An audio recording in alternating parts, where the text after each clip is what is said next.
Incredible flavours, even better stories. One pour, 10 minutes. Aussie bourbon lovers sharing bourbon with Australia. All right. Oh, that was an underwhelming bottle pop. Sorry, everyone.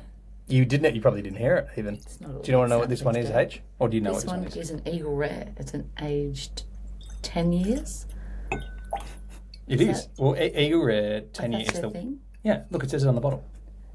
Yeah, got it right. Eagle Rare 10 years. And can I give you, it's kind of quite uncommon to have an age statement on a bourbon.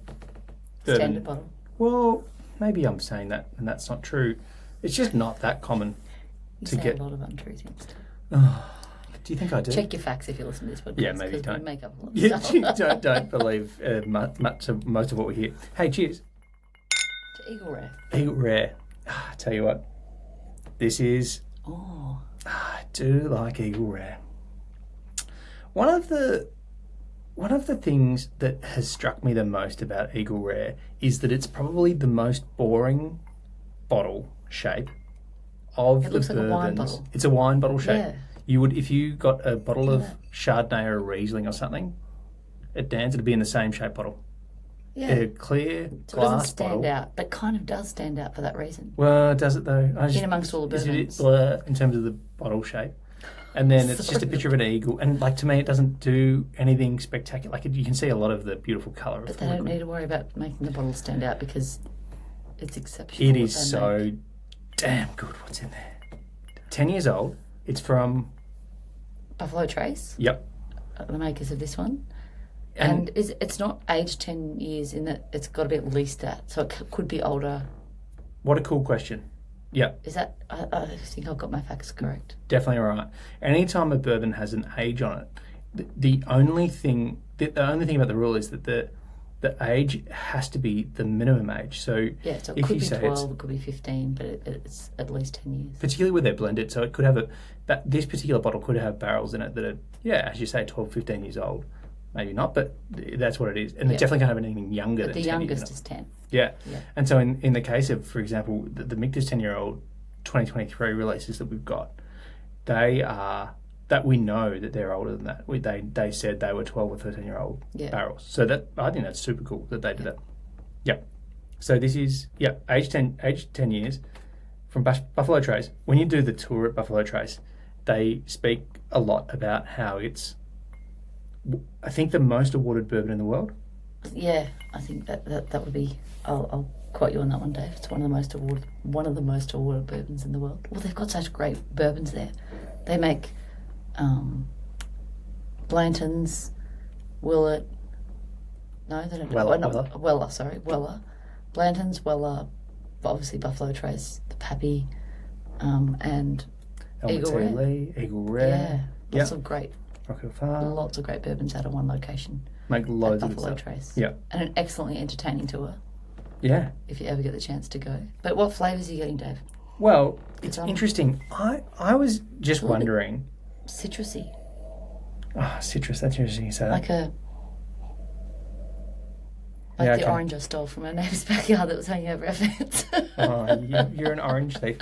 It was on our side of the yard. I was thinking of saying cherry. I don't think I've ever said cherry as a flavour on the nose for bourbon before. I know a lot of people do say it. I just don't think I've ever had the courage to say it. I wonder if I'm getting cherry there. A bit of oak.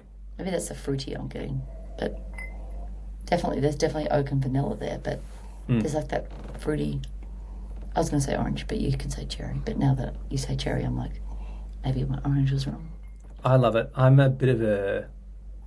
I'm kind of like a big convert to Eagle Rare from someone who thinks the bottle doesn't look that good. I think that it's the Eagle Rare fanboy. Yeah. It's quite easy to get in Australia, pretty consistently around $100 for the bottle. So it's not a cheap bottle of bourbon, but it's like but it's a you can get it good price for a slightly more pricey bottle, and it's really great quality, really delicious. And I reckon, I've said this to a few people, I reckon, who've kind of said, hey, if I should buy one bottle of bourbon to have at home, what should I have? So would that be your recommendation for if they haven't tried bourbon, try this one? I think it is. Big call. I know that's a big call.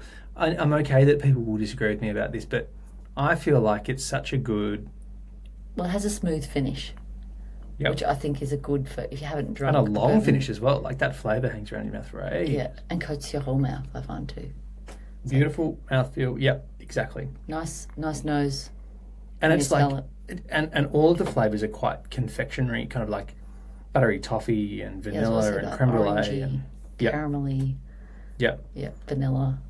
yep. But with that, like, I don't want to know, like maybe savoury, all right? Can I say savoury? It's like the oakiness that you get still, because it is 10 But years it's old. not too harsh. Like I find some of them, like some bourbons you'll have, and you're like, you definitely get that oak, you definitely get that barrel flavour in there. And this, I feel like it's there, but it's subtle, and it's like it's nice. It's like, I don't know, I've said it once, but it's like that smooth finish makes it easy to drink and Yep. very enjoyable. Yeah, so we love Eagle Rare, and it's one of those ones that I feel like you can reliably grab it and take it somewhere with you as well. If we're going away on to go and see, particularly your family, it's interesting how we take it to see your family the most, but we It fits do. into a wine like cooler really well. So which is a plus side for the A what wine you can cooler? sit- not like a wine. You know when you have the bottle holders in the esky or the side of a backpack or Okay, yeah, anywhere that fits a normal wine bottle. yeah. It fits this one, whereas that's a plus for the boring bottle. That's shape. true. You're right. And Angel's Envy, Maker's Mark bottle. You're not going to fit a Blanton's bottle on one of those. No. Okay, all right. I'll Easy go with carriage. that. Yep. Yeah. Okay. Cool. Even it. And it's expensive to mix with something, but you definitely if you kind of like if you can only take one, it's like a desert island bottle, right? If you can only take one that you can mix with something, you don't feel that guilty about. Yeah, mixing you don't it. feel too guilty about mixing it. Whereas if you have like something that's a bit fancy. more pricey and a bit fancier than that, you're kind of like, oh, don't mix it. I can only you have can. this. You can have bourbon however you like. Yeah, this is true. This is the essence of the what fancy bourbon is. This is what we stuff. love about bourbon. But no, it definitely is I'd call it a go-to bottle of bourbon. Yeah. Go-to for great flavours, great taste, easy for someone who's just starting to drink bourbon, but definitely a good bourbon for those who've been drinking bourbon for a long time. You can mix it. You can not mix it. Have it straight. It I would like be it on ice. remiss of us not to talk about the fact that the Eagle Rare 10-year-old is the baby of the three expressions of it. There's an 17-year-old, which is part of the antique collection that Buffalo Trace release every year. So that's one of them. And the other one is the Double Eagle Very Rare. I think I've got that right.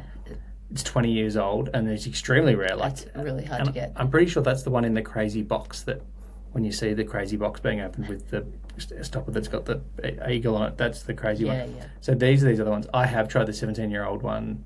How does it compare to this? Oh, it's lovely.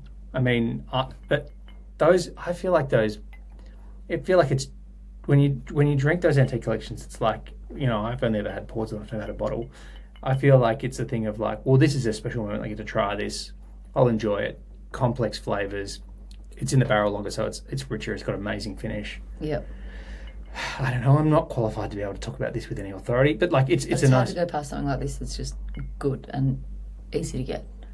right? And It's you know it's going to be great every time you have it. predictably excellent. Yeah. Predictably yummy. You can have it neat. You can have it with something if you want. You can have it with a sphere of ice like you like to, or a cube of ice or whatever, and it's all good. It's all good. So if you kind of like, if you're I'd love to have a little cheeky bourbon. Don't know what I can is get, but Dave's I want to go to. One of Dave's top recommendations. Is that a big call? I reckon like it's a really safe go-to. Top recommendation, yeah, probably because you can get it so easily. Because like some of the ones that I'd say, oh, you should really try this.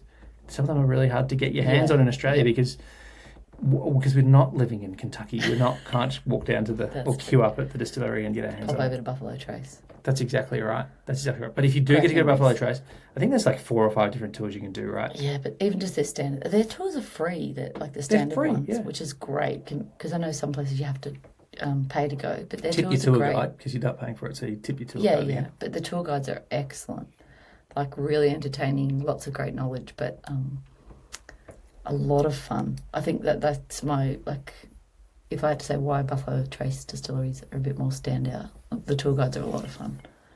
They are a lot of fun. And you get to see kind of all aspects of production as well. Like, well, I mean, each of the tours do something a bit different, but you get to walk through the rick houses where the barrels are. You get to see the bottling line where they were bottling Blantons the day we were there. I'm not sure if that's just the Blanton's bottling line or if they bottle different things, but that was part of the tour. It's right near where you kind of start the tour. You get to do a tasting, obviously. You get to see some. I think we got to see where the still was, didn't we? Yeah. Well, those tours always make me realise how lucky we are in Australia to have great bourbons like this, because there were people queuing up early in the morning, this massive queue, and that was just to go to the bottle shop section of the distillery to get bottles that we can buy at Dan's. Yeah. I was just I felt bad because I'm like, well, we can buy these at Dan's. So they have to queue up and wait for hours and get there early and Yeah, so lean into it. Pop down to Dan Murphy's, get yourself a bottle of Eagle Rare and have a taste of delicious Kentucky bourbon that's aged 10 years in the barrel. And as you pour your first glass out, think about what you're doing 10 years ago when they put it in the barrel, because it's a nice thing to do when you're drinking old bourbon. Yeah, and tell us if you get orange or cherry. Cheers. Thanks for listening. Make sure you're connected with us on TikTok, Instagram and YouTube, and stay connected with us by clicking subscribe on your favourite podcast app.